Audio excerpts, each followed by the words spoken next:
Halo, selamat malam. Salam sejahtera untuk kita semua. Selamat datang di program Mentorship by Indonesia, kakak-kakak semua. Perkenalkan, nama saya Siti Fitriani Rahmani. Kakak-kakak bisa memanggil saya dengan panggilan Fitra. Saya ucapkan terima kasih banyak telah mendaftar, juga mengikuti program Mentorship Fulbright Batch 2. Persiapan berkas yang akan dilaksanakan dari tanggal 16 hari ini 19 Januari 2024 dan terakhir 20 Januari 2024 nanti. Sesi pertama kita hari ini akan dibagi menjadi 3 agenda, yaitu mengenai rules untuk program kelas ini, penjelasan materi, dan bila nanti kakak-kakak ingin bertanya, kita akan ada sesi Q&A. Saya harapkan juga kakak-kakak bisa aktif turut serta bertanya untuk mendapatkan hasil yang maksimal di persiapan ini. Oke, untuk selanjutnya aku minta kakak-kakak untuk on cam ya.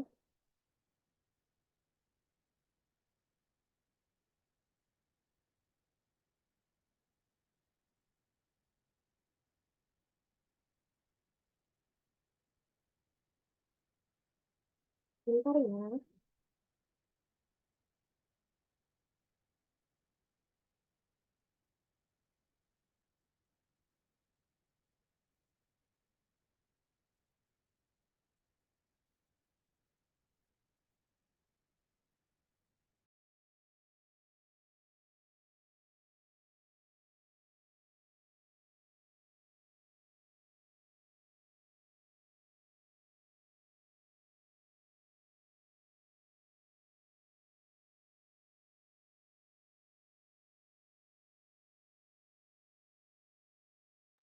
Oke, jadi penjelasan mengenai program mentorship ini diadakan untuk memfasilitasi kakak-kakak semua dalam mempersiapkan kebutuhan teknis maupun non-teknis mengenai beasiswa Fulbright. Untuk itu, kami memiliki tagline yaitu Connecting Student with Connecting Future.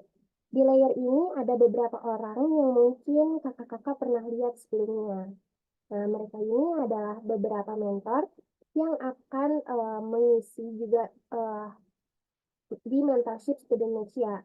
Program ini adalah hasil dari inisiasi Kak Aditya Wardana selaku pendiri Student Indonesia bersama dengan Kak Indra di Pastekil, yang merupakan penerima beasiswa LPDP sekaligus alumni Monash University dan sekarang sedang mengemban tugas menjadi staf pribadi Menteri Sekretariat Negara.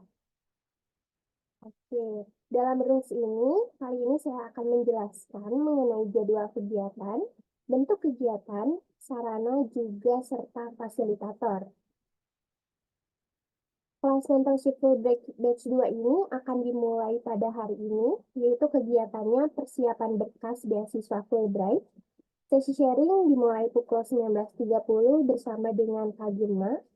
Lalu yang kedua hari Jumat pada 19 Januari, itu kegiatannya yaitu tips menulis esai beasiswa Fulbright bersama dengan Karina yang akan dimulai pada pukul 20.00 WIB.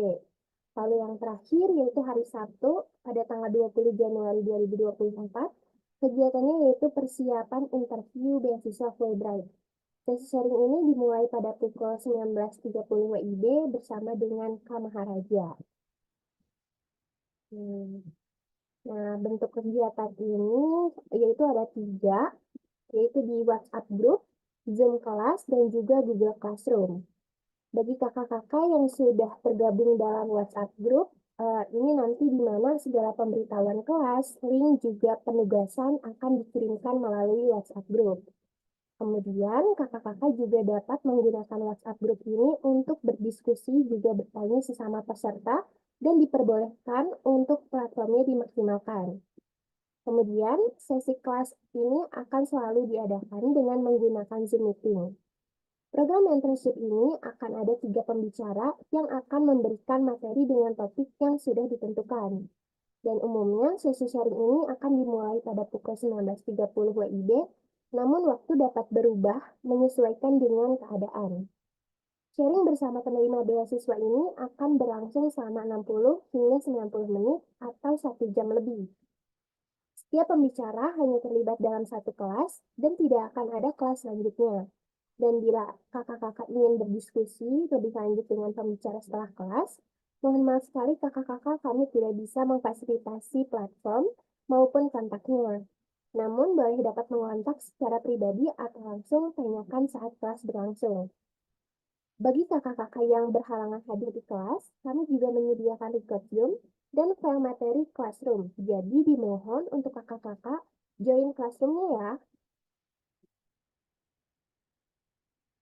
Hmm. Seperti yang sudah saya jelaskan sebelumnya, bahwa semua materi dan record room akan kami simpan di Google Classroom.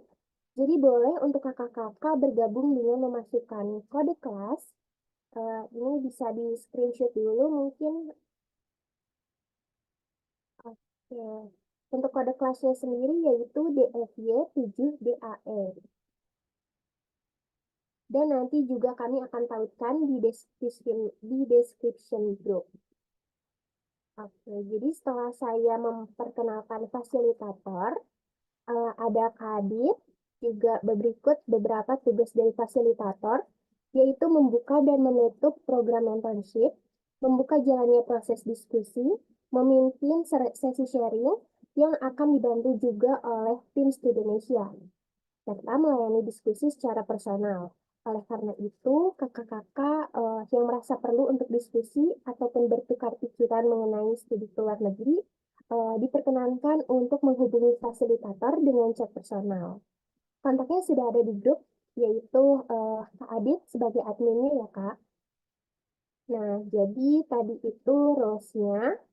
Jika kakak-kakak ada pertanyaan, nanti bisa ditanyakan di sesi Q&A. Sekarang ini kita sudah memasuki agenda selanjutnya, yaitu sesi sharing. Oke, sebelumnya kita mau tanya-tanya Kak Gema dulu nih. Kak Gema, apa kabar? Baik, alhamdulillah, Mbak. Alhamdulillah. Oke, gimana nih Kak Gema? Udah siap ngasih materinya? Siap, siap. Oke. Eh, Eh, Menunggu Kak Gema juga, mungkin aku mau bacain sedikit profil mengenai Kak Gema. Kak Gema Oteliansyah. Dulunya berkuliah di PTN STAN, D4 Akuntansi, dan sekarang akan melanjutkan pendidikan S2-nya secara on progress, juga jurusannya juga masih on progress. Oke, mungkin Kak Gema udah siap ya? Saya serahkan ke Kak Gema ya. Baik, saya izin share screen dulu ya, Mbak. Oke, Kak.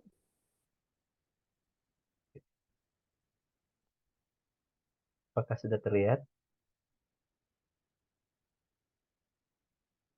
Sudah ya? Baik.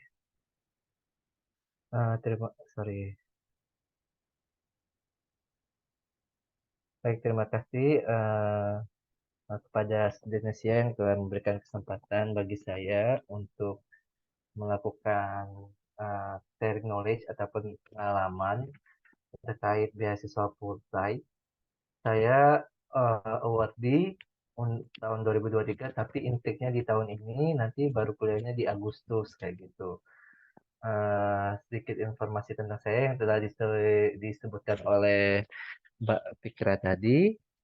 Saya Gema dari dulu waktu S1-nya dari PKN STAN. Eh, saya eh, bekerja sebagai pegawai negeri sipil di kantor wilayah Direktorat Jenderal Perbendaharaan Provinsi Sumatera Selatan. Eh, Lanjutnya ini mungkin sedikit ya mind map. Eh, jadi apa aja sih Fulbright itu? Fulbright itu salah satu beasiswa yang ini kalau Fulbright itu dari pemerintah Amerikanya sendiri. Nah, dia itu ada lembaga di Indonesia namanya Aminef kayak gitu. Nah, Aminef ini yang mengadministrasikan mulai dari pendaftaran sampai kita nanti eh, berangkat ke US-nya nanti. Nah, saya memetakan gitu, kenapa sih saya ingin daftar beasiswa Fulbright. Yang pertama itu, karena ini Fulbright itu pengumumannya di awal tahun ya kayak gitu. Nah, di awal tahun juga batas deadline-nya itu 15 Februari kalau nggak salah nanti. 15 Februari. Nah, maka dari itu yang awal yang muncul saya daftar kayak gitu. Walaupun nanti setelahnya ada LPDP, ada AAS juga kayak gitu. Nah, itu alasan yang pertama. Yang kedua, karena dari segi visi dan misi, mereka itu mencari leader ataupun kayak leader di setiap negara untuk diberikan kesempatan belajar di Amerika Serikat kayak gitu. Nah, salah satu keuntungan lainnya itu adalah beasiswa ini salah satu beasiswa prestisius yang banyak dikenal oleh masyarakat dan juga jaringan nanti yang bisa kita dapatkan ketika kita belajar di US itu sendiri. Dan kenapa memilih negara Amerika? Karena kita tahu sendiri bahwa Amerika itu salah satu kiblat untuk ekonomi dan juga kemajuan kayak gitu. Nah, persyaratannya apa aja sih? Persyaratannya itu minimal IP 3,0. Terus untuk mendaftarnya itu minimal TOEFL ITP 550 atau IELTS sekarang tuh kalau nggak salah antara 6 atau 6,5 ya kayak gitu. Nanti bisa dilihat aja di website Fulbright-nya. Sama dia itu apa ya kayak mengutamakan kayak karena visinya itu apa ya, kayak ingin mengembangkan calon-calon pemimpin dunia kayak gitu. Maka yang penting itu kalian harus punya juga program apa kayak background pernah jadi sukarelawan ataupun pernah memimpin organisasi itu lebih ada nilai plusnya kayak gitu. Nah, proses pendaftarannya itu apa aja sih? Mulai kalau bisa saya ceritakan secara singkat di awal ini, yaitu dimulai dari seleksi dokumen kayak gitu. Seleksi dokumen, nanti ngisi aplikasi form, ada khusus itu bisa di-download di websitenya. Yang kedua kita buat study objektif satu halaman, personal statement satu halaman. Nah, academic writing ini kayak bukti kalau kita tuh pernah menulis sebuah karya ilmiah, itu bisa diambil dari skripsi kita ataupun yang lain kayak gitu. Dan juga ini ada buat referensi atau surat referensi dari atasan ataupun dari dosen yang pernah mengajar kita di kuliah kayak gitu. Nah, yang selanjutnya itu akademik transkrip yaitu ijazah dan juga transkrip nilai. Nah, ini harus udah ditranslasi ke dalam bahasa Inggris. Jadi mereka itu mintanya yang asli sama yang minta yang udah ditranslasi ke bahasa Inggris. Nah, ini identity itu kartu KTP, bisa KTP dan juga paspor. Dia tuh minta juga paspor kayak gitu. Dan yang terakhir itu adalah kurikulum vitae. Nah, untuk prosesnya tadi mulai dari administrasi, jika lolos, administrasi nanti akan dipanggil ke tahap selanjutnya, itu di wawancara. Nah, dari wawancara nanti ada pengumuman kayak gitu. Mana yang menjadi kandidat utama dan yang menjadi kandidat cadangan atau alternate candidate kayak gitu. Nah, terus nanti kita itu ikut ada pelatihannya TOEFL, IBT, and GRE. Kenapa TOEFL, IBT, dan GRE ini? Ini penting karena untuk pendaftaran kita ke universitas nanti. Nah, bedanya dengan beasiswa yang lain, kalau di Fulbright ini kita itu semua proses pendaftaran ke universitas itu dilakukan oleh IIE, jadi lembaga pemerintah Amerika kayak gitu. Jadi dia tuh yang mendaftarkan kita. Jadi kita hanya mengisi dokumen-dokumen kita, mengisi biodata kita pada aplikasi yang telah mereka buat kayak gitu. Nah, nanti setelah tes dan juga dikasih pelatihan TOEFL, IBT, NGRE, barulah nanti proses kampus dan nanti adanya proses namanya pre-departure. Nah, apa aja sih yang didapat dari Fulbright ini? Jadi kalau untuk tuition fee-nya itu sebesar $35 per tahun. Nah, selain itu juga banyak sih kayak ada allowance, kayak asuransi, uang buku sama laptop kayak gitu. Nah, tapi kalau bawa keluarga itu, kalau ada yang ingin bawa keluarga itu menjadi tanggungan sendiri, tapi setelah semester 1 kayak gitu. Di sana tuh bisa part time juga di kampus kayak gitu, dan juga banyak hal-hal yang bisa kita dapat dari proses ini. Nah, bagaimana tips supaya bisa diterima itu mungkin dari sini ya, ketika studi objektifnya itu bagus atau keren, kita punya apa ya, tujuan yang jelas, kita mau belajar apa, mau dapat apa dari sana, itu bisa menjadi apa ya, kayak eh, di apa ya, kayak hal yang menarik bagi mereka untuk kita kayak gitu. Sama juga personal statement itu kita dari backgroundnya gimana kayak gitu. Kita punya pengalaman apa aja, pengalaman kepemimpinan, dan juga yang terakhir itu adalah interview. Interview itu nanti kalau pengalaman saya nanti yang wawancara itu satu orang dari Kedubes Amerika dan dua orang itu adalah lulusan awardee Fulbright yang tapi yang udah eh, lama kayak gitu, udah lalu-lalu. Dan biasanya itu mereka itu kalau nggak salah itu dosen di universitas kayak gitu. Itu yang sekilas info di awal. Kita ke info yang lebih detail. Nah, ini alur prosesnya Mas dan Mbak kayak gitu. Jadi tenggat waktu pendaftarannya itu 15 Februari untuk seleksi dokumen kayak gitu. Nah, lanjutnya nanti sekitar bulan April atau Mei itu nanti ada pengumuman kita keterima atau enggak untuk ikut tes wawancara. Nah, lalu di bulan Juni sampai November itu ada persiapan dan tes TOEFL, IBT, and GRE. Nah, lalu di proses ini saya udah sampai di tahap ini sih. Jadi didaftarkan di kampus AS dan pengumuman. Kebetulan nanti kita dikasih preferensi untuk menentukan 4 universitas yang ingin kita tuju di sana kayak gitu. Nah, nanti sekitar bulan Juni sampai Juli itu orientasi prakeberangkatan atau pre-departure. Nah, nanti di bulan Juni sampai September itu ada wawancara dan visa keberangkatan ke Amerika Serikat. Nah, ini kalau saya sadur dari aplikasi formnya, ada 14 dokumen yang Mas dan Mbak perlu persiapkan, yaitu mulai dari aplikasi, formnya itu nanti ada template-nya, jadi kita ngetik ya. Jadi diketik form itu data-data kita itu nanti dikumpulkan by PDF kayak gitu.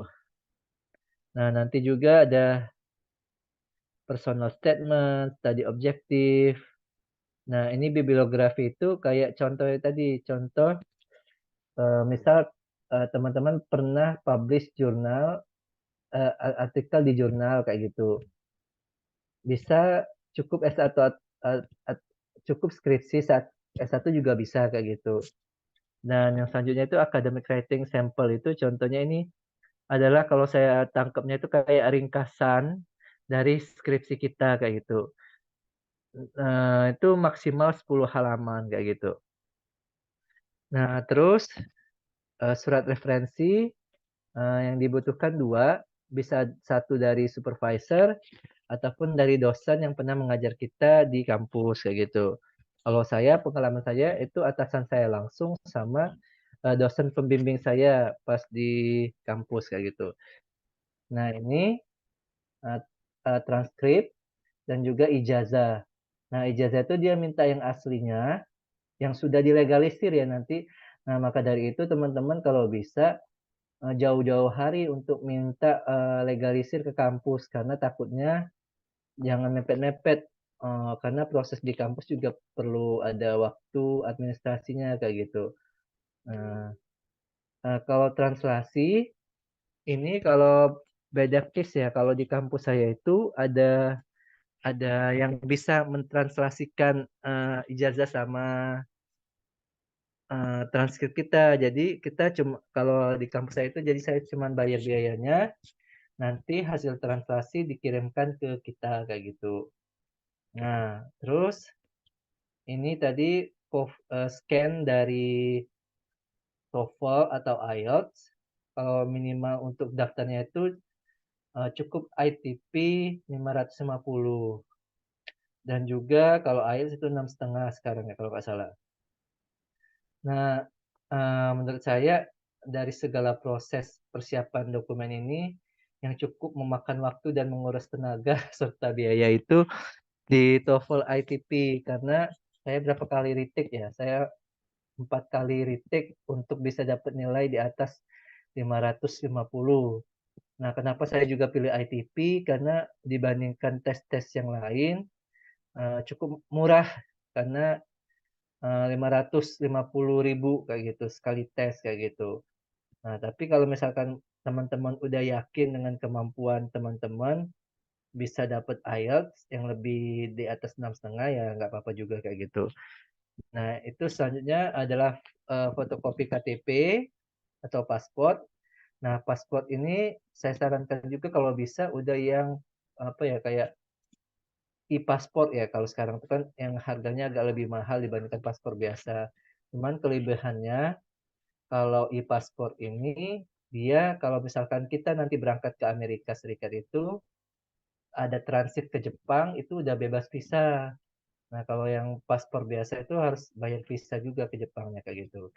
Itu yang selanjutnya itu ini kalau khusus keadaannya kalau dia PNS ya, dia ada SK pengangkatan atau SK PNS diminta kayak gitu. Yang terakhir itu CV.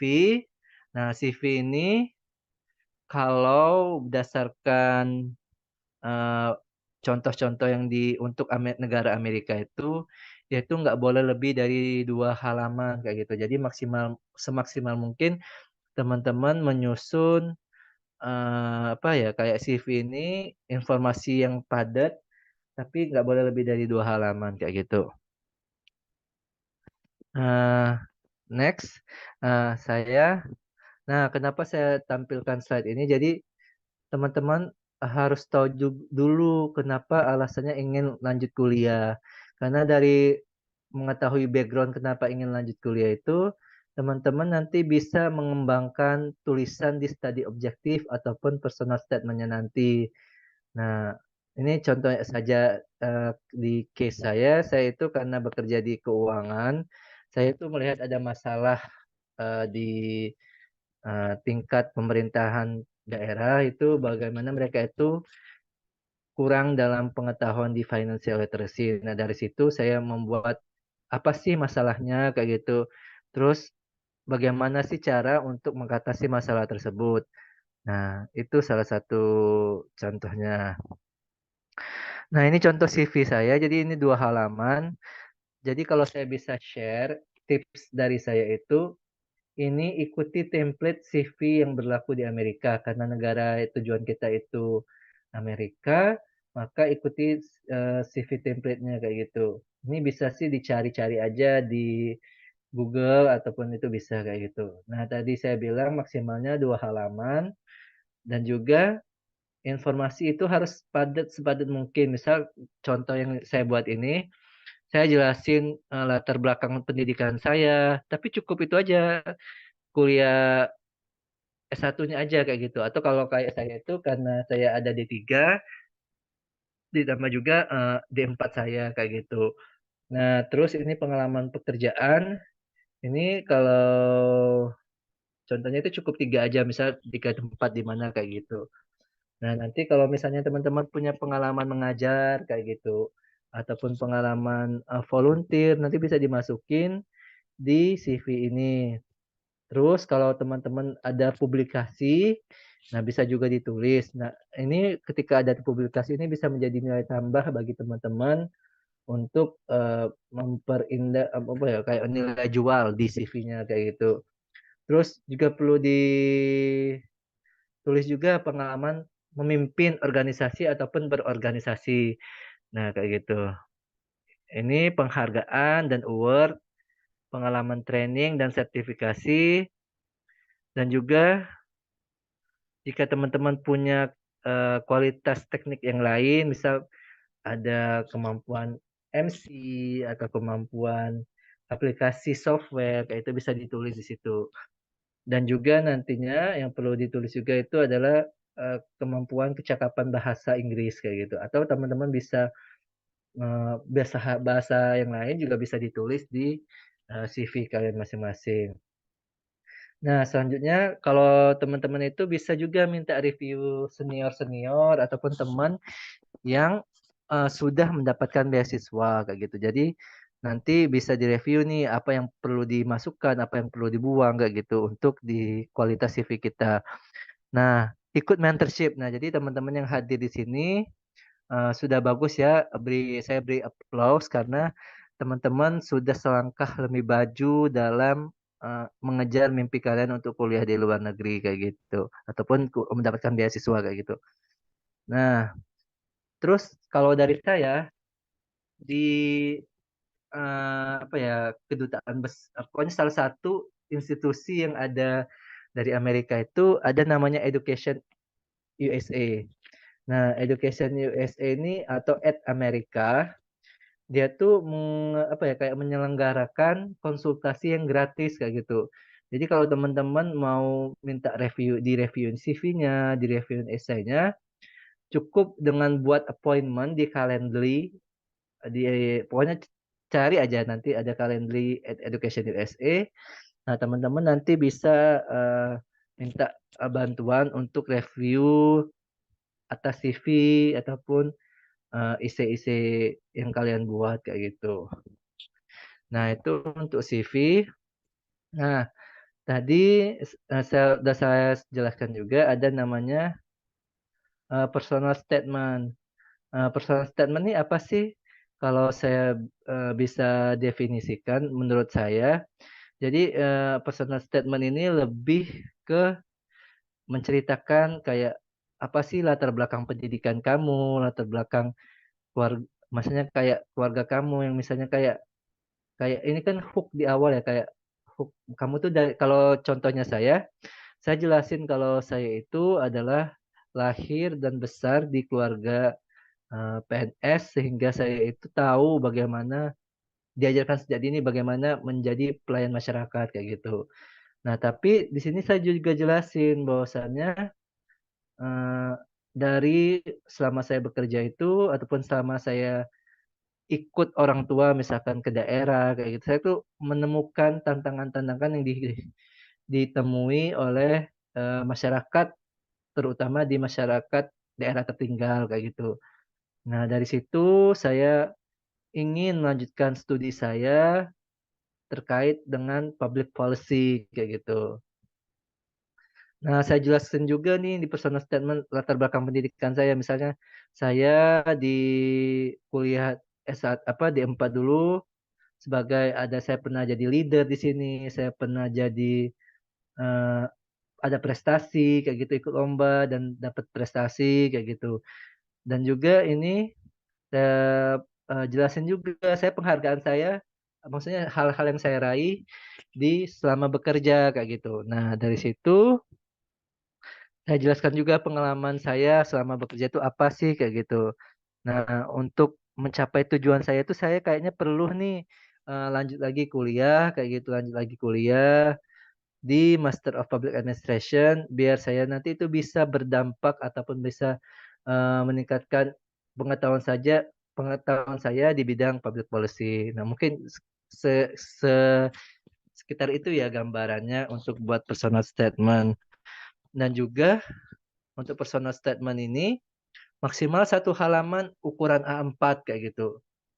Nah, jadi teman-teman bisalah untuk menulis sepadat mungkin. Nah, proses pembuatan esainya juga lumayan ya teman-teman. Kayak saya itu nanyain lebih dari 10 orang kayak gitu, lebih dari 10 orang biar benar-benar apa ya padat dan informatif kayak gitu. Dan juga ikut juga mentorship. Jadi saya itu kebetulan dulu ikut mentorship tahun 2021 kayak gitu. Jadi di Studenesia. Jadi kebetulan tuh saya lihat tuh IG-nya Studenesia kayak gitu. Saya lihat ternyata ada kayak Studenesia tuh ngasih giveaway. Jadi kayak Dan alhamdulillah saya itu dapat giveaway itu dan bisa ikut mentorship dari student Indonesia kayak gitu. Terima kasih student Indonesia, Mas Adit dan teman-teman. Dan juga seperti saya bilang tadi, di Education USA teman-teman juga bisa minta bantuan untuk review dari personal statement ataupun studi objektifnya. Nah, ada tips satu lagi sih, tapi ini setelahnya ya nanti ketika teman-teman udah yakin bagus, udah maksudnya udah menyusun esainya dengan baik. Nah, teman-teman kalau punya akun Grammarly, nah itu juga sangat bermanfaat karena dari Grammarly itu saya bisa mengecek grammar saya kayak gitu dan juga di review gitu sesuai nggak sih padanan katanya misal kayak udah banyak kata yang berulang kayak gitu dia biasanya merekomendasikan ganti dengan kata yang lain kayak gitu. Nah itu untuk personal statement. Dan kalau untuk studi objektif teman-teman nanti ini di prompt ini nanti ada di aplikasi formnya kayak gitu. Nah aplikasi formnya itu baca dengan dan pahami betul-betul ya mereka itu pengen apa sih di tulisan kita kayak gitu. Nah, kalau yang saya buat itu, jadi saya jelasin pengalaman kerja saya itu apa kayak gitu dan apa yang telah saya lakukan selama kerja kayak gitu. Dan saya jelaskan juga ketertarikan saya dalam pengelolaan keuangan ini muncul dari mana sih? Muncul dari ketika saya buat skripsi saya pada saat kuliah kayak gitu. Nah, juga dari situ saya tahu, oh ternyata ada masalahnya ini. Dan saya kaitkan dengan apa yang fakta yang ada di kondisi kerja saya saat ini kayak gitu ternyata masih ada kekurangan misalkan contoh yang saya buat itu eh, desa tertinggal itu ada berapa jumlahnya kayak gitu dan untuk mengatasi masalah tersebut nah saya tuh kayaknya perlu deh untuk lanjut kuliah lagi dan saya jelaskan ini tiga minimal nggak tahu ya minimal dua lah tapi jangan terlalu banyak juga jadi course-course atau pelajaran-pelajaran apa yang ingin saya dalami di kuliah S2 saya gitu dan sertakan alasannya. Misal untuk course ini saya tuh mau belajar ini karena ini kayak gitu.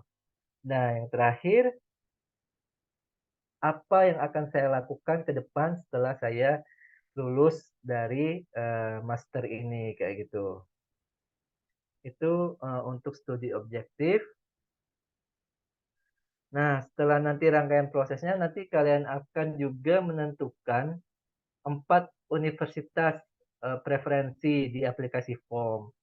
Nah, sedikit tips dari saya ketika menentukan universitas itu, karena balik lagi ya untuk Fulbright itu biaya pendidikan yang ditanggung per tahunnya itu kalau kayak tahun ini $38.000 per tahun kayak gitu. Nah, terkadang ada beberapa universitas, apalagi kayak Ivy League, itu biaya per semesternya aja udah mahal kayak gitu. Tapi balik lagi ya, kalau ada teman-teman yakin bisa ya sih nggak apa-apa mendaftar ke Ivy League kayak gitu. Tapi sebetulnya seluruh universitas di Amerika itu rata-rata udah bagus ya maksudnya. Cuman eh, mungkin beberapa universitas itu secara ranking tidak terlalu tinggi. Tapi karena saya itu yang tujuan utama itu bukan lihat apa ya rankingnya berapa, tapi course ataupun mata kuliah yang ingin saya pelajari itu berapa sih peringkatnya kalau untuk seluruh universitas di Amerika kayak gitu. Contohnya kalau salah satu universitas yang saya pilih itu University of North Carolina at Chapel Hill. Jadi kalau misalnya di ranking dia itu peringkat ke-22 dari semua uh, universitas di Amerika. Tapi untuk untuk mata kuliah Local Government Management itu dia peringkat kedua dari seluruh universitas di Amerika. Jadi lihat juga sampai detailnya ke berapa sih peringkat. mata kuliah yang ingin kita pelajari kayak gitu. Itu. Nah, ini tips untuk wawancara ya. Tips untuk seleksi administrasi. Jadi karena deadline-nya itu cukup lumayan pendek ya teman-teman, di 15 Februari. Jadi kalau bisa persiapkan lebih awal semua dokumen karena kalau pas zamannya saya itu dokumen itu dikirim langsung ke Aminef kayak gitu. Nah, takutnya kalau misalkan kita mengirimkan dokumen hard copy-nya tuh mepet waktu, takutnya nggak sampai ke gedung Aminef kayak gitu. Nah, lakukan cek ulang atas kelengkapan dokumen. Kan tadi di aplikasi formnya itu ada checklist yang tadi saya tampilin kayak gitu. Direview, kalau udah review lengkap baru kita kirim kayak gitu. Dan juga ikuti webinar petunjuk pengisian form. Nanti biasanya kalian coba follow dulu deh akun Aminef ataupun akun IG-nya Fulbright Indonesia kayak gitu. Nah, biasanya mereka tuh kadang-kadang buat sesi seminar untuk webinar, misalnya untuk bagaimana mengisi form, bagaimana menulis esai yang baik, bagaimana menulis CV. Nah, ikutin aja itu nanti biasanya kalian nanti dapat insight kayak gitu, insight baru untuk pengisian dokumen-dokumen yang dimintakan oleh Fulbright. Nah, untuk surat referensi, coba jajaki komunikasi lebih awal dengan dosen ataupun pimpinan di tempat kerja kalian masing-masing dan minta review rekomendasi yang dapat mendukung branding kita sebagai calon awardee kayak gitu. Beberapa kasus kayak ada yang kayak pimpinan tuh minta minta kita yang buatin kayak gitu. Tapi bagaimana sebisa mungkin kalaupun mereka minta buatin kita, bahasanya itu jangan sampai kelihatan kayak kita yang buat sendiri untuk kita kayak gitu. Karena ya itu tadi Fulbright itu biasanya tahu kayak gitu mana yang referensi yang ini, mana referensi yang itu kayak gitu. Nah, untuk ijazah dan transkrip ini sudah ditranslasi dalam bahasa Inggris. Nah, kalau bisa juga kalau paspor yang mau dikumpulkan itu, kalau bisa paspor yang udah update dan kalau bisa juga udah yang e-paspor kayak gitu. Nah, selanjutnya untuk bisa dapat minimal requirement score yang diminta, kalau saya sih ikut les bahasa Inggris itu udah dari 2021, dua tahun sebelum saya apply Fulbright ya. Karena kalau di kasusnya kayak PNS itu, dia ada jeda waktu 2 tahun untuk bisa ikut beasiswa selanjutnya. Karena kebetulan kalau pas D4 itu saya dapat beasiswa juga kayak gitu. Nah, di masa senggang 2 tahun ini, saya ikut les TOEFL, ikut les IELTS kayak gitu. Supaya saya bisa mencapai minimal requirement kayak gitu. Dan juga untuk tes TOEFL itu kalau bisa jauh-jauh hari, jangan dekat mepet 15 Februari. Karena kita nggak tahu ya, mungkin kondisi kita lagi nggak fit ataupun kita lagi ada banyak pikiran, gugup kayak gitu. Saya aja ngulang sampai 4 kali kayak gitu, retake untuk dapat skor yang pengen saya dapetin kayak gitu. Dan juga ikut mentorship ya, mentorship kayak di Indonesia ini kayak gitu. Dan terakhir itu perbanyak ibadah dan doa, terutama doa orang tua karena menurut saya doa orang tua itulah yang bisa mengantarkan kita sampai apa ya memberikan kelancaran kayak gitu untuk setiap proses yang kita hadapi. Nah, dari seleksi administrasi, jika teman-teman dinyatakan lulus, itu izin, izin, sorry. Nah, jika dinyatakan lulus wawancara, eh, walaupun kalau kalau di contoh saya ya, walaupun saya belum dapat pengumuman wawancara, tapi saya tuh udah ikut kayak komunitas ataupun kayak les-les terkait speaking kayak gitu supaya memperlancar saya dalam ngomong bahasa Inggris karena saya tuh ngerasain bener. waktu wawancara sama Fulbright itu 30 menit ya, 30 menit. Satu orang yang natif ya, benar-benar orang Amerika, orang kedubes Amerika, dan dua orang Indonesia, walaupun mereka itu orang Indonesia, mereka ngomongnya bahasa Inggris kayak gitu. Apa ya, kalau kita nggak persiapkan betul-betul, kayak sebetulnya kita paham apa yang mereka tanyain ke kita. Tapi kan karena ya otak itu kadang-kadang karena berbicara dalam bahasa yang beda dari bahasa kita sehari-hari, jadi perlu proses waktu untuk mentranslasi. Misalnya mereka nanya, tapi itu pengen ngomong apa sih? Nah, itu kadang-kadang menguras energi kayak gitu. Walaupun sebetulnya kita kan mau wawancaranya hanya 30 menit loh, tapi itu benar-benar capeknya minta ampun pas wawancara kemarin kayak gitu. Nah, jadi teman-teman kalau misalnya ada jeda waktu, walaupun nanti belum ada pengumuman, coba deh ikut komunitas speaking ataupun les-les kayak gitu. Dan juga kalau saya, karena saya ada senior-senior kayak gitu, saya minta mock-up interview sama saya kayak gitu. Ataupun seperti tadi ya, kayak advisor di at Amerika. Lalu juga ikut mentorship dan perbanyak ibadah dan doa. Mungkin, sekian, presentasi dari saya terkait, sedikit banyaknya proses administrasi untuk beasiswa Fulbright. Jika teman-teman ada yang ingin ditanyakan, saya persilahkan. Saya kembalikan lagi ke Mbak Fikra. Oke, terima kasih banyak Mas Gema. Penjelasannya sangat-sangat jelas ya. Oke, selanjutnya kita akan memasuki agenda tanya jawab. Oleh karena itu, dipersilahkan untuk kakak-kakak dapat memaksimalkan kesempatan ini untuk bertanya langsung, mengirimkan pertanyaannya pada kolom chat box ataupun menggunakan fitur raise hand. Oke, ini sudah ada dari Kak Anissa. Pertanyaannya yaitu, Hai Kak Bima, izin tanya Kak, kalau yang contoh academic writing itu gimana ya Kak? Mungkin boleh dijawab Mas. Kalau contoh academic writing itu, jadi ini Mbak, jadi kalau kalau contoh saya kayak saya pernah publikasi jurnal skripsi saya ke jurnal kayak gitu. Nah kan sebetulnya kalau artikel jurnal itu kan udah halamannya udah 20-an, beda dengan skripsi kan sampai tebal-tebal, nah udah 20-an. Tapi yang diminta mereka itu lebih ringkas lagi, hanya maksimal 10 halaman kayak gitu. Nah, 10 halaman ini isinya apa aja sih?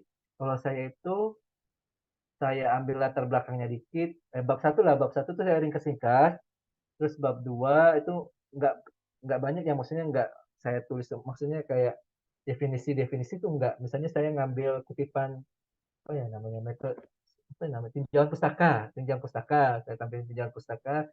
Nah ini dalam bahasa Inggris ya Mbak, contoh academic writing ini.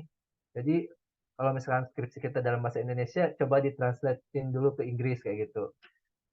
Nah terus bab tiganya juga saya cuplik-cuplik dikit mana yang penting, misalnya kayak model penelitian kayak gitu. Nah yang di bab 4 baru saya tampilin kayak hasil penelitiannya gimana, dan yang terakhir itu baru di kesimpulan saran kayak gitu. Itu aja sih contohnya itu untuk academic writing kayak gitu. Oke, bagaimana Kak Nisa? Udah jelas? Ya, mungkin sekarang kita mau ke Syafira ya. Ke Kak Syafira, mungkin ada yang mau ditanyakan Kak, boleh unmute? Iya, terima kasih Mbak. Halo Kak Gema, terima kasih banyak atas sharing ilmunya. Appreciated a lot. Namaku Syafira. Aku sekarang memang pas banget lagi ngisi-ngisi aplikasi buat Fulbright tahun ini. Tapi aku milih yang online karena sekarang kita bisa pilih antara online atau kirim berkas. Jadi aku karena susah ke Jakarta juga jadi online gitu.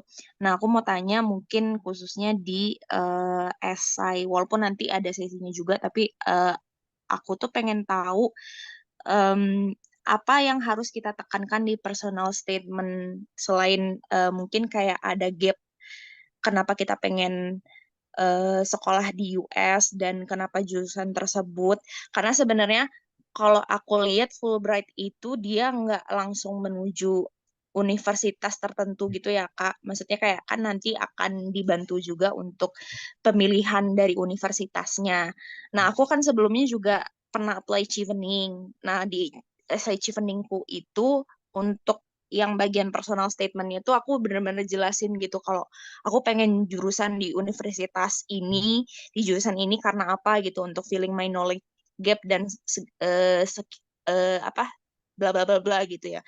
Cuma kalau di Fulbright ini enaknya gimana ya Kak? Karena setahu aku dia bilang do not mention specific US universities gitu sih. Jadi gimana kira-kira supaya essay ini bisa menjual dibanding teman-teman yang lain gitu supaya bisa stand out. Gitu aja mungkin Kak dari aku dulu. Terima kasih.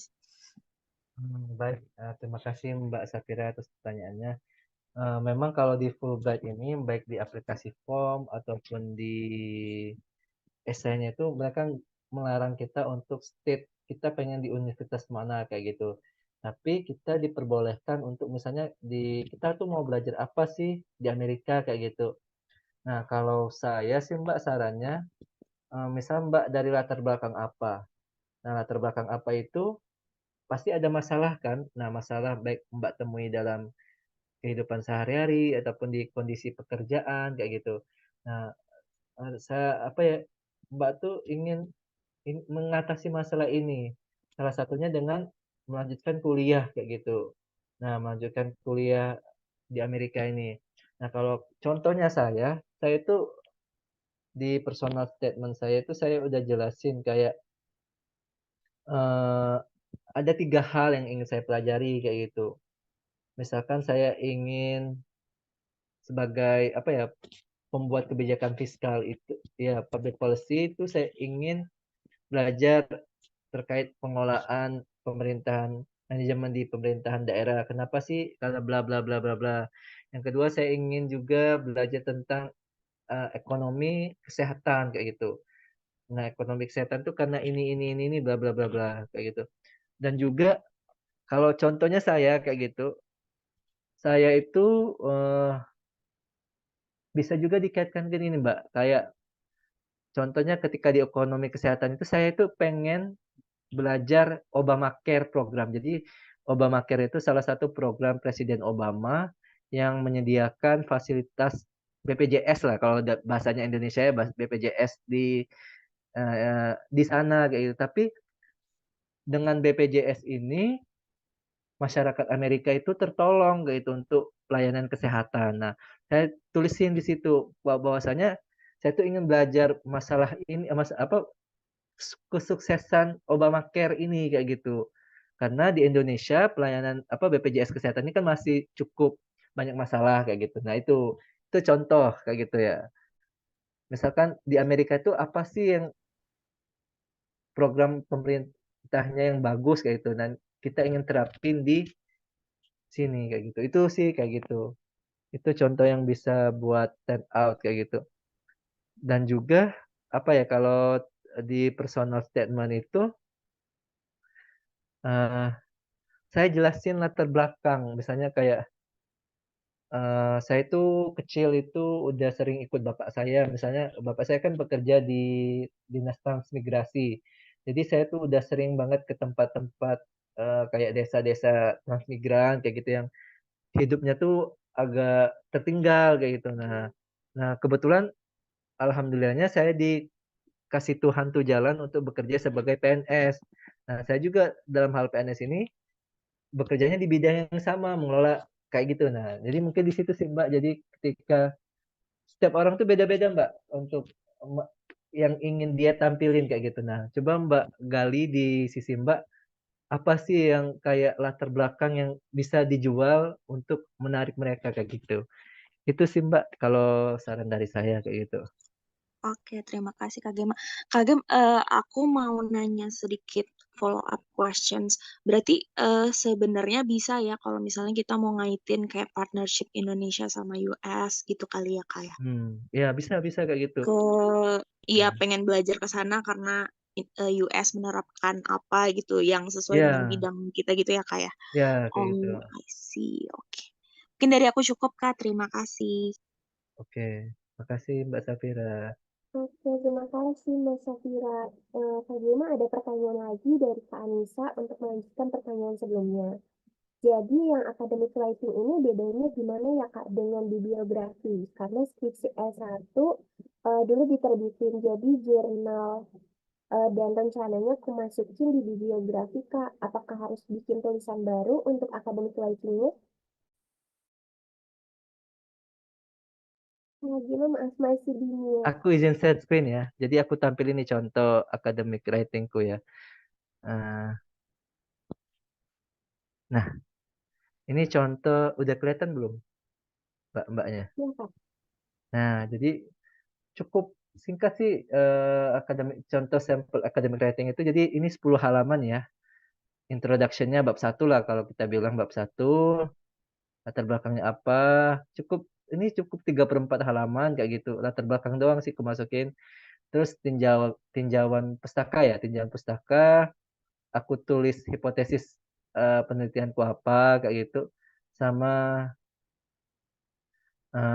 hipotesis ya, hipotesis. Yang ketiga aku tulis juga nih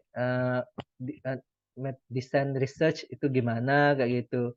Terus sumber data dan tipe datanya gimana kayak gitu. Ini model penelitianku, ku tampilin kayak gitu. Nah, langsung ke result. Nah, bab result ini yang biasanya agak panjang, Mbak. Jadi di result ini langsung aja ke hasil penelitiannya, nggak usah uji model lagi kayak gitu yang ditampilin. Jadi hasil penelitiannya gimana kayak gitu. Terus di bab 5 konklusi dan saran, rekomendasi kayak gitu ya. Udah, dari situ baru ditampilin daftar pustaka kayak gitu. Itu aja sih contoh writing sample. Ini bisa teman-teman ambil dari skripsi kalian ya. Nah, tapi kalau yang belum di bahasa Inggrisin, translasi dulu ke dalam bahasa Inggris kayak gitu. Itu sih untuk pertanyaan Mbak Anissa. Oke, gimana Mbak Anissa? Apakah sudah jelas atau mau ada yang ditanyakan lagi? Dan juga nggak harus pakai tulisan baru sih.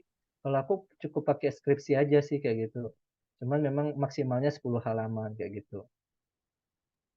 Mungkin Kak Anissa mau unmute? Izin buat tanya lagi, Kak. Hmm. Ya, tadi soalnya di slide sebelumnya kan Kak Gema bilang tuh Kak ada bibliografi berupa publish apa ya tadi? Publish written Hmm. di slide berapa tadi? Nah, kemudian di bawahnya ada lagi bukti Writing academic sample ya. writing. Nah, itu apakah dua hal yang berbeda? Maksudnya gitu Kak, karena skripsi aku dulu tuh aku rencananya masukin sebagai bukti bibliografinya gitu Kak, karena sempat diterbitin jadi jurnal waktu itu sama dosen gitu. Nah, apakah itu dua hal berbeda atau satu aja jadi kita gitu? Nah, bentar aku coba buka dulu dokumennya ya. Oh, kalau kalau bibliografi itu cukup kayak gini Mbak nanti. Nah, kalau udah kelihatan. Nah, kalau bibliografi itu cukup gini aja kayak gitu. Satu jurnal, misalnya apa sih namanya ini nih kayak kutip apa sih namanya daftar pustakanya nah, aku buat kayak gini aja. Ini aku sama juga ini kayak udah aku publikasi ke jurnal sama dosenku. Nah, cukup kayak gini. Sama kalau misalnya Mbak punya tulisan yang lain ya, kayak misalnya pernah nulis opini, masuk surat kabar, itu juga bisa dimasukin nih di sini kayak gitu. Tapi jelasin sumbernya kayak gitu. Bibliografi dan jurnal kayak gitu. Ini contoh yang poin ketiga. Nah, yang academic writing-nya itu contoh yang tadi 10 halaman tadi kayak gitu. Oh, oke, oke, oke. Oke, sip, Kak. Makasih, Kak Nah, Gema. ayo. Oke, terima kasih Kak Anissa. Selanjutnya ada pertanyaan dari Kak Hani. Ini ada Hmm. 3 pertanyaan. Ada 4 pertanyaan. Mungkin aku baca ini satu pertanyaan ya Kak Bima. Ya, dari Kak Hani ini, makasih banyak penjelasannya Kak. Aku izin nanya. Yang pertama, dokumen yang di fotokopi itu atau dalam bahasa Inggris, misalnya ijazah yang sudah diterjemahkan ke bahasa Inggris, apakah harus dilegalisir? Kalau dilegalisir kan itu harus ada bukti cap kampusnya, tapi capnya itu pakai bahasa Indonesia, apakah nggak masalah Kak? Atau legalisirnya juga harus pakai bahasa Inggris? Oh, kalau cap sih nggak masalah sih Mbak pakai bahasa Indonesia kan karena itu nama kampus ya. Yang penting nanti kalau ijazah itu ada dia tuh minta legalisir ijazah yang asli sama legalisir ijazah ataupun transkrip yang sudah ditranslasi ke bahasa Inggris. Nah, nanti biasanya kalau kayak aku ini contohnya aku tampilin lagi ya kayak sebentar.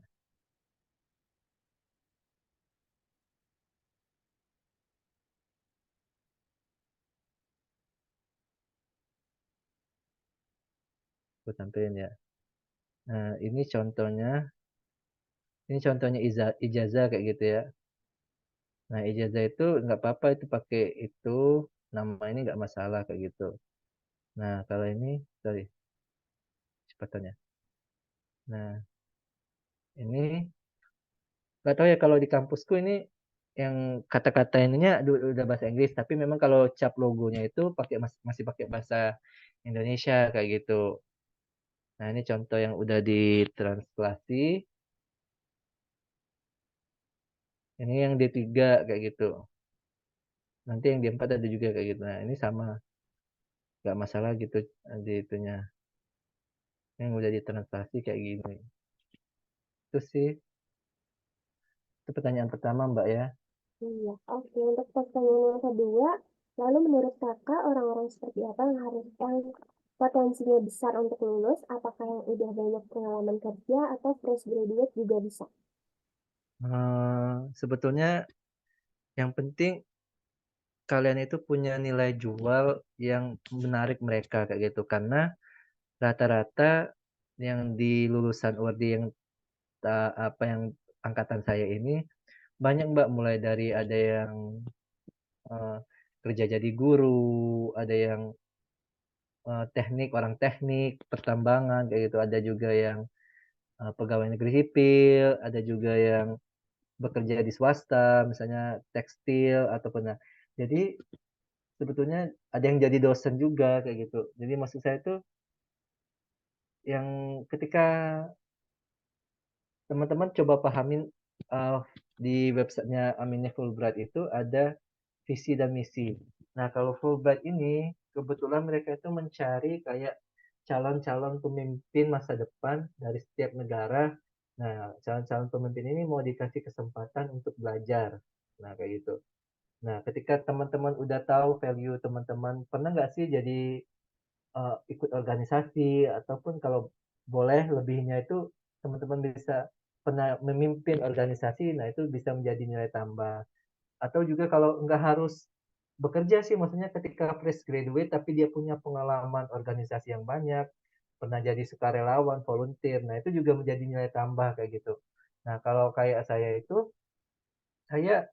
kebetulan ikut namanya di Kementerian Keuangan itu ada namanya Kemenkyu Mengajar. Nah, Kemenkyu Mengajar itu kayak ya kita ngajarin ke SD. Nah, mungkin yang kayak kayak gitu yang bisa kita ceritain kayak gitu. Bahwasanya nggak hanya kita tuh fokus kerjaan kantoran, maksudnya kita ahli di bidang kita, tapi kita juga berdampak ke lingkungan sekitar kita kayak gitu. Nah, itu juga yang mereka cari kayak gitu. Dan juga kan ada maksudnya di CV itu misalnya pengalaman kerja nggak harus banyak kantor sih, maksudnya kalau misalnya memang satu kantor tapi kita bisa menjelaskan detail pekerjaan kita itu secara spesifik, tugas kita ngapain aja dan itu menurut mereka menarik, nah itu juga cukup sih, nggak harus banyak pengalaman kerja kayak gitu. Itu sih Mbak untuk pertanyaan nomor 2. Oke, untuk pertanyaan nomor 3, boleh tahu gak kak nama-nama komunitas speaking yang kakak join dulu? Eh, Kalau aku sih dulu ikut Votes ya, nanti cari aja di IG-nya Votes kayak gitu. Votes itu punya salah satu awardee Fulbright juga kayak gitu. Jadi di Votes itu kayak kita ada latihan juga kayak misalnya ngirim apa voice note. Ntar kita dikasih tema apa kayak gitu. Nah, kita ngomong bla bla bla bla bla. Atau kalau saya juga kadang-kadang pas lagi jalan ke kantor kayak gitu ngomong aja sendiri kayak gitu ngomong bahasa Inggris kayak gitu hello, my name is bla bla bla bla bla bla. Cuman kayak melatih gitu. Biarin kata kalau tapi jangan juga dilihat banyak orang ya, maksudnya entar gila nih orang gitu. Tapi yang kayak ya latihan depan cermin kayak gitu ngomong. Atau kalau mau sebenarnya ikut les sih, karena beberapa lembaga-lembaga itu ada les buat speaking aja ada kayak gitu, ada cukup conversation kayak gitu. Nah, itu sih untuk meningkatkan speaking kayak gitu. Karena itu tadi Mbak, kenapa harus dipersiapkan dari sekarang? Karena itu tadi ketika kita ngomong sama orang Indonesia, maksudnya ngomong bahasa Inggris, kita masih paham ya, maksudnya kayak mereka tuh ngasih jeda ke kita kayak gitu. Karena Nah, tapi kalau ngomong sama orang yang native kayak gitu, kadang-kadang mereka tuh ngomong apa, kadang-kadang kita harus mencerna dulu kayak gitu. Nah, pas interview itu kadang-kadang, aduh, makan energi banget kayak gitu. Kita harus udah mentranslatein apa yang dia omongin ke dalam bahasa Indonesia. Nah, kita baru translatein apa yang kita mau jawab ke dalam bahasa Inggris. Nah, itu yang kadang-kadang kalau memang kurang latihannya, eh, agak susah nanti pas interviewnya kayak gitu. Oke, pertanyaan terakhirnya, boleh tips cara chat dosen yang udah lama nggak dihubungi nggak, Kak? Terima kasih sebelumnya. Eh, Kalau aku dulu memang cukup dekat dengan bapak dosen pembimbingku ya. Jadi pak dosen pembimbingku itu memang kebetulan orang Palembang juga, sama-sama orang Palembang kayak gitu. Jadi ketika mau minta bantuan itu ya udah langsung aja WA kayak gitu, WA Pak ini. Oh ya sudah, katanya untung beliau itu kebetulan welcome kayak gitu, bukan tipe-tipe dosen yang killer gitu maksudnya kayak gitu kan. Nah, tips dari aku sih, kalaupun mau minta referensi dari dosen yang mengenal kalian kayak gitu, maksudnya bisa dosen pembimbing ataupun dosennya, pokoknya dosen nggak harus dosen pembimbing juga sih, tapi lebih diutamakan dosen pembimbing karena beliau tuh paham, karena kan mereka juga ingin melihat kemampuan kita dalam menulis karya tulis ilmiah ya kan. Nah kayak gitu, karena kita kan nanti mau S2 itu kan nanti bakal banyak buat buat analisis kayak gitu. Nah mungkin dari situ sih mengapa mereka tuh perlu referensi dari dosen kayak gitu. Itu sih, kalau Mbaknya eh, apa ya, punya hubungan baik, biasanya sih ngebantu kayak gitu. Itu sih Mbak. Oke, itu pertanyaan dari Sahani. Lalu selanjutnya mungkin dari Kak Syafira bisa nih. Ya, izin Kak mau ada follow up questions yang lain. Kalau misalnya kita udah kira-kira sebelum kita apply ke Fulbright kan kita udah ada ancar-ancar lah namanya kita mau apply ke universitas apa dan kita udah lihat apa requirements-nya gitu kan Kak. Nah kebetulan uni yang aku mau ini sebenarnya nggak perlu GMAT atau GRE gitu sih Kak. Tapi kalau dari Fulbright ya kan kita pasti kalau misalnya nanti akan lulus wawancara pasti kan harus ikut yang TOEFL IBT dan GMAT itu kan GRE itu kan ya Kak. Ya.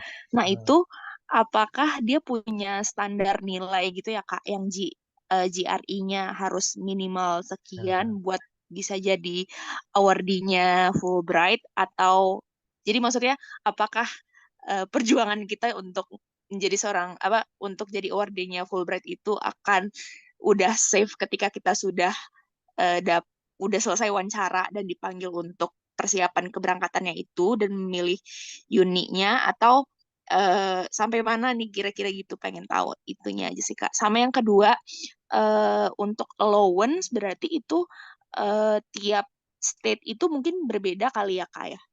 Untuk apa biaya yang di cover mungkin dari tuition fee atau emang semuanya udah fully funded untuk tuition fee-nya gitu. Terima kasih.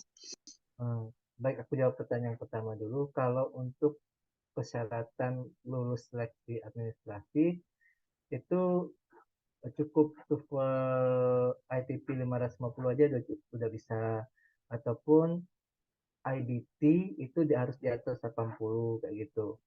Kalau IELTS di atas 6,5 kayak gitu. Nah, tapi untuk selanjutnya nanti kan setelah wawancara itu nanti ada penentuan, Mbak, penentuan untuk mana yang prinsipal, mana yang alternate. Nah, biasanya nanti yang prinsipal itu dapat pelatihan bahasa Inggris kayak gitu dari Fulbright-nya kayak gitu. Nah, nanti sebelum ikut les bahasa Inggris ini kita disuruh tes dulu nih, Mbak. Baik itu tes TOEFL IBT ataupun GRE. Nah, tapi balik lagi beberapa jenis mata kuliah apa ya major ya, kayak major itu misal contoh untuk akuntansi, untuk teknik kayak gitu. Dan untuk business administration dia itu GRE-nya ada berapa jenis lah kayak gitu, ada berapa jenis kayak gitu. Tapi untuk jurusan ya sama misalnya untuk matematika. Nah, matematika juga ada GRE berapa jenis kayak gitu. Tapi kalau untuk jurusan yang kayak bukan jurusan yang saya sebutin tadi kayak ya kayak saya public administration tetap ikut tapi GRE yang masih GRE yang biasa aja kayak gitu. Ikut tetap tesnya tetap ikut gitu. Cuman nggak ada minimal requirement. Tapi kalau untuk ke univnya, masing-masing univ itu beda minimal requirement ya. Ada yang cuma requirement 61 TOEFL IBT-nya. Ada juga yang cukup 79 udah lolos. Ada yang minta di atas 90 kayak gitu. Nah, itu nanti bisa dilihat di requirement masing-masing universitas. Tapi kalau untuk pendidikan master, minimal yang dipersyaratkan itu 80. 80. Tapi kalau untuk PhD itu di atas 100 untuk amannya kayak gitu. Tapi kayak gini Mbak, nggak usah takut misalkan ketika Mbak udah terpilih jadi principal awardee, nanti kalaupun nanti nilai IBT ataupun JRE-nya itu dalam sekali take itu masih kecil, nanti dikasih kesempatan untuk retake berkali maksimal 3 kali ya, atau lebih dari 3 kali kayak gitu. Nah itu retake tes IBT, take tes GRE itu gratis dari Fulbright-nya. Kita nggak bayar akomodasi pesawat ataupun hotel kan karena tesnya itu beberapa kota ya. Ada yang bisa tesnya di Jakarta, ada yang di Surabaya, ada yang di Makassar kayak gitu. Tergantung dari domisili kita kayak gitu. Nah itu terkait TOEFL IBT. Tapi intinya kalau IBT itu harus di atas 80 lah kalau master amannya kayak gitu.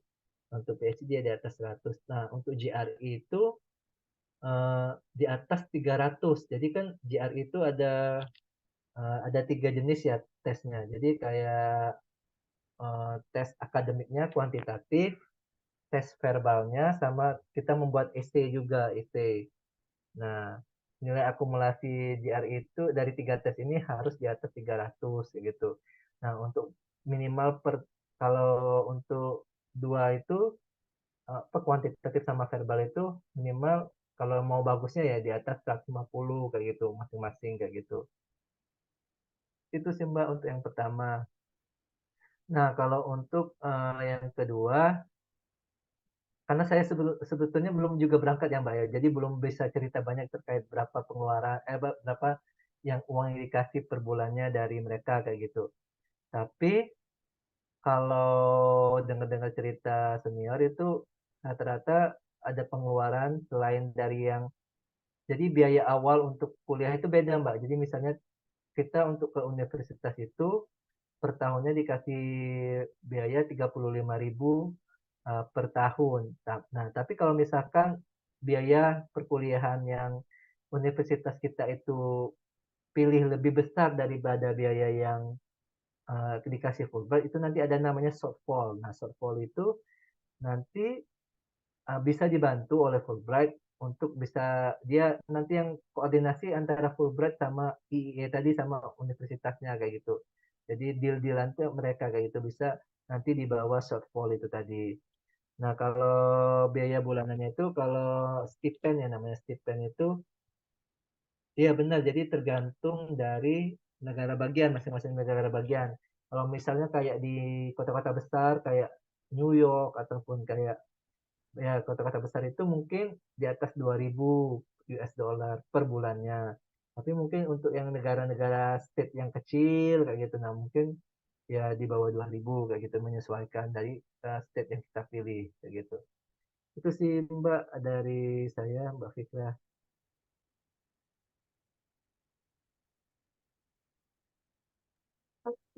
Kata Kak Hani, katanya terima kasih jawabannya Kak, sukses selalu. By the way, saya juga dari Palembang. Ya, gitu. Kata Kak Syafira juga terima kasih Kak Bima, jawabannya sudah sangat menjawab. Oke, mungkin ada pertanyaan lain lagi Kak. Sepertinya udah tidak ada ya. Oke. Luar biasa sekali pertanyaannya dan diskusi kita hari ini. Baik dengan berakhirnya. Ini ada dari Kak Syafira. Kak Bima, izin apakah boleh menghubungi kakak untuk konsultasi di luar sesi ini melalui email atau sosial media? Terima kasih banyak sebelumnya. Boleh nanti saya tulis IG saya ya. Ya. Saya tulis. Udah ada di si slide tadi.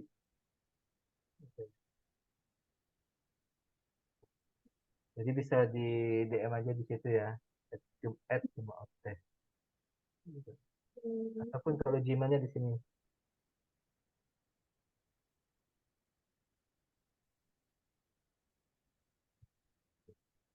Bisa di screenshot dulu ya kakak-kakak di kolom chat untuk ke sosial media dan email Kak Bima-nya. Karena sudah berakhir agenda kita hari ini, kita mungkin mau minta closing statement nih Kak dari Kak Bima untuk kita semua di sini. Nanti dipersilahkan Kak Bima. Intinya teman-teman yang ikut mentorship kali ini berarti kalian tuh udah selangkah lebih maju untuk menggapai mimpi kalian. Yang perlu kalian pahami juga untuk proses beasiswa ini panjang ya, maksudnya panjang dan juga kadang-kadang capek, melelahkan. Cuman yakinlah kalau Allah itu apa ya, kalau kata peribahasa itu menjadi wajahnya, siapa yang berusaha dia pasti akan mendapatkannya gitu. Dan Tuhan itu ngasih sesuatu ke kita tergantung dari usaha kita kayak gitu. Memang ada beberapa orang itu ada yang dapat keberuntungan, bisa dikasih. Cuman insya Allah lah kalau misalnya usaha kita udah luar biasa, yakinlah Tuhan bisa kasih yang luar biasa juga untuk kita. Sama apa ya, kayak jangan lupa minta setiap langkah itu minta doa restu dari orang tua dan doa restu dari kalau saya di atasan kita di kantor kayak gitu. Minta doa lah dari keluarga kayak gitu karena yang melancarkan segala jalan itu kadang-kadang juga dari doa kayak gitu. Dan terus berlatih, semoga teman-teman bisa mendapatkan impiannya. Makasih Mbak, itu aja dari saya. Terima kasih Kak Bima untuk sharing hari ini yang keren banget, positif energi dan memberikan hal-hal menarik untuk kita semua. Dan ditutup juga oleh closing statement yang sangat inspiratif. Terima kasih banyak Kak Bima, sukses selalu. Terima kasih juga untuk semangat dari kakak-kakak hari ini. Keren-keren sekali semangat dan antusiasnya. Oke, ditunggu pada kelas nanti hari Jumat dan juga Sabtu pukul 20.00 WIB, juga hari Sabtunya pukul 19.30 WIB. Saya Vika, pamit undur diri. Mohon maaf jika ada kesalahan kata. Selamat malam, selamat beristirahat. Sampai bertemu di sesi selanjutnya. Terima kasih Kak Fikra, terima kasih Kak Gema. Sama Kak. Baik, sama-sama semuanya. Izin gift ya. Oke.